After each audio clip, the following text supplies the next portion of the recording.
Hey, I'm Alex Coleman. This is my temperature and hypoxia presentation. So first of all, I'm going to be talking about temperature. So what controls temperature and why is it controlled? So temperature is controlled by the hypothalamus in the brain, and that regulates all the heat throughout the body and how it's all controlled. And then it's controlled because if we get too hot, or we might faint, or we might get seriously ill from being too hot, or if we get too cold, then it will be the same thing. You will get really ill, you fainting, possibly even death on both parts. And so we have a hypothalamus there to keep our body at the right temperature, so no harm comes to us. So there's 4 types of heat loss: convection, conduction, radiation, and evaporation. Evaporation is when, so sweating is an example of evaporation, and this is when, so the sweat that you produce when you exercise evaporates off the body and takes with it the heat as well. And this is a great way to cool down when you've been exercising.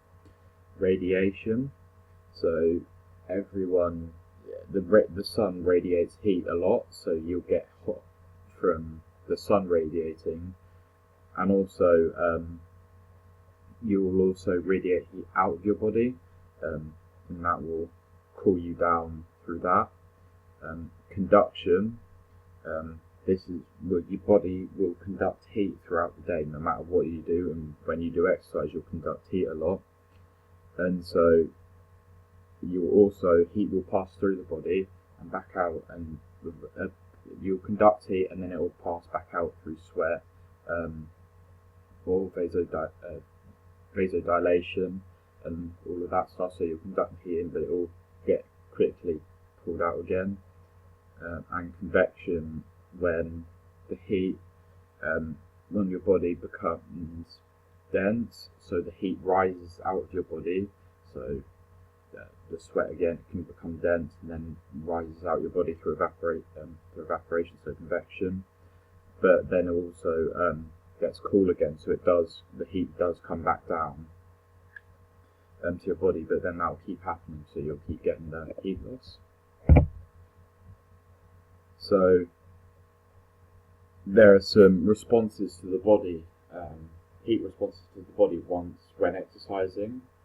So one of them is sweating. So this is obviously when you've done exercise for a while, your body will produce sweat, and that will evaporate out of the body. And clearly, as you can see down here, we have 2 athletes, and everyone's different. So clearly athlete A here has lost 2 litres of sweat, doing the same amount of work as athlete B, who's only lost 1 litre. So not everyone loses the same amount of sweat, and losing too much sweat is bad because you lose so much liquid and water from your body, so you'll start to dehydrate really quickly. But losing too little means that you won't cool down, and then you can get seriously ill from it. Another response to getting too hot is vasodilation, when the blood in your veins, when your veins vasodilate and go to the top of your skin, and then the blood in that cools down, so the blood temperature change cools down, and then evaporates the heat out of your body through evaporates all the heat out of your body, so it cools down. So that's vasodilation, and then blood temperature change also helps with that. So there's some elite performers that will adapt to heat. So for example, in the Rio Olympics, it was extremely hot throughout the whole thing, so all the athletes had to prepare for this by training in high altitude, extremely hot places, not high altitude, extremely hot places. Yeah, so athletes will go to extremely hot places, and there they'll do training, like they'll do their event, so they'll train 100 meters in this extreme heat, so their body will be used to the temperature. Once they get back to, once they actually go to the Olympics, they won't be too hot or too cold or whatever, so their body's used to it. Also, they can train in temperature chambers. In some universities have them, and that's where they simulate how hot it will be where the Olympics are going to be, and that can help them adapt to the heat and help their body know what to do when they are running in that extreme heat, and also regulate the body temp and adapt to know how to regulate the body temperature, so that they know exactly, so no harm comes to the athlete through heat. So the next part I'll be talking about is hypoxia. So hypoxia is when you go to altitude and you lose so much, and you lose a lot of oxygen, and you can't breathe as much, and then that's hypoxia. And so it's controlled through basically how much oxygen you can get in the air. But different athletes can use different ways to adapt themselves so that they can control the hypoxia a lot better. So effects of altitude are, if you go too high in altitude, then you'll get altitude sickness, and that would be, which is extremely horrible and like an awful feeling.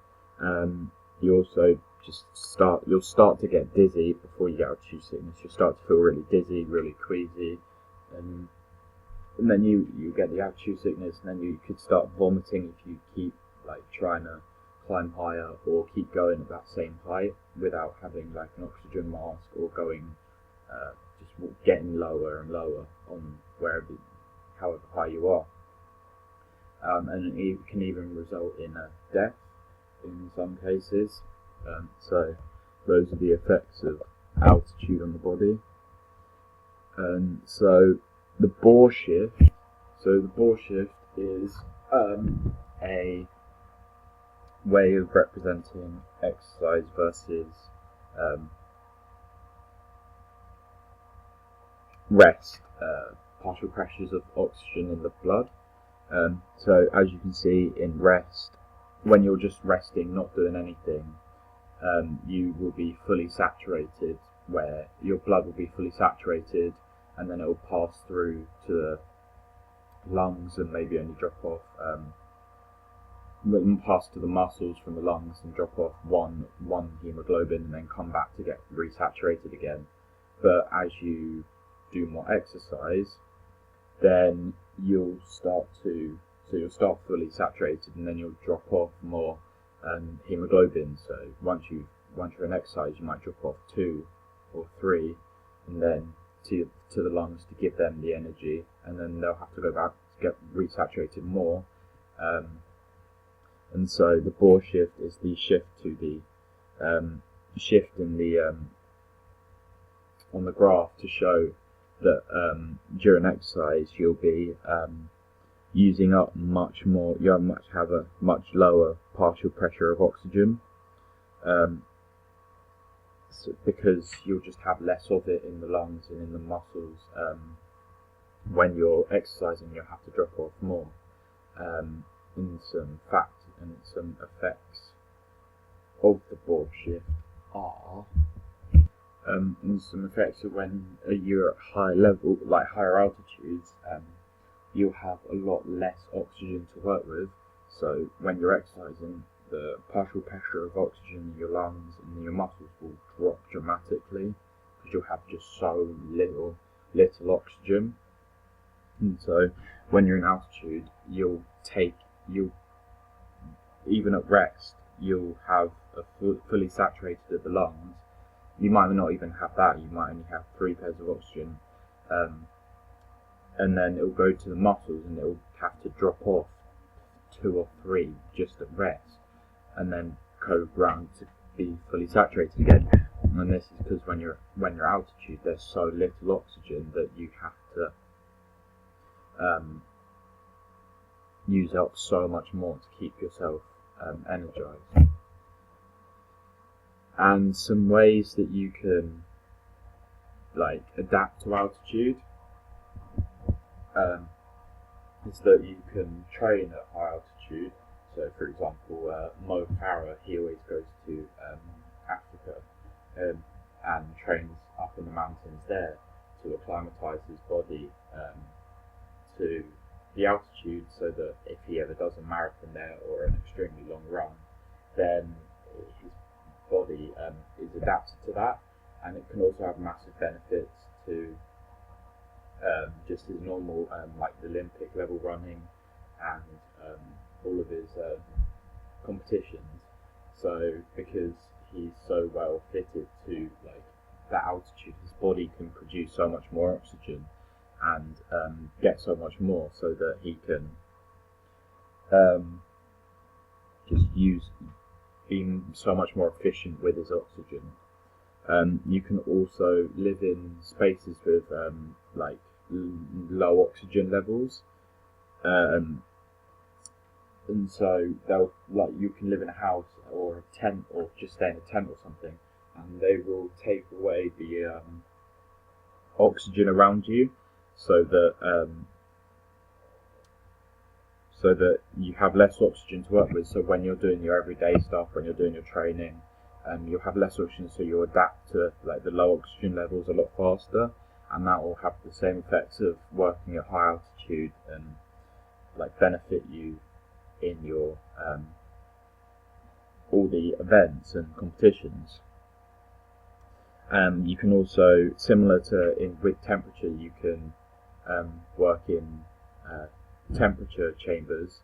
There's also altitude chambers, so they can replicate the altitude at different heights, and that's a massive benefit, and also helps you adapt to the oxygen levels, and can help benefit performance, same as the other two. And so the altitude can be a massive benefit to some performers. For example, in Mexico City, the world record for long jump was set there because of the low altitude wasn't pushing down on him so much, so he could travel through the air was so much thinner as well, so he could travel through the air so much easier. So he went so much further, and that record still stands today because no one's had the same condition, been in the same conditions, and been able to jump as far because the air pressure's been so thick. And also long distance events, as I was saying before, can be massively benefited by training at altitude or living at altitude, because the body will adapt to using up the oxygen so much more efficiently, and also will benefit the aerobic system, so that when they're doing a marathon or 1600 meters, something like that, then they'll be massively benefited, and they'll be able to run so much further without getting too tired or fatigued, or having to breathe so much to get the oxygen in, because they'll be so used to low oxygen levels. So that's my performance. I was Alex Conner. Thank you for watching.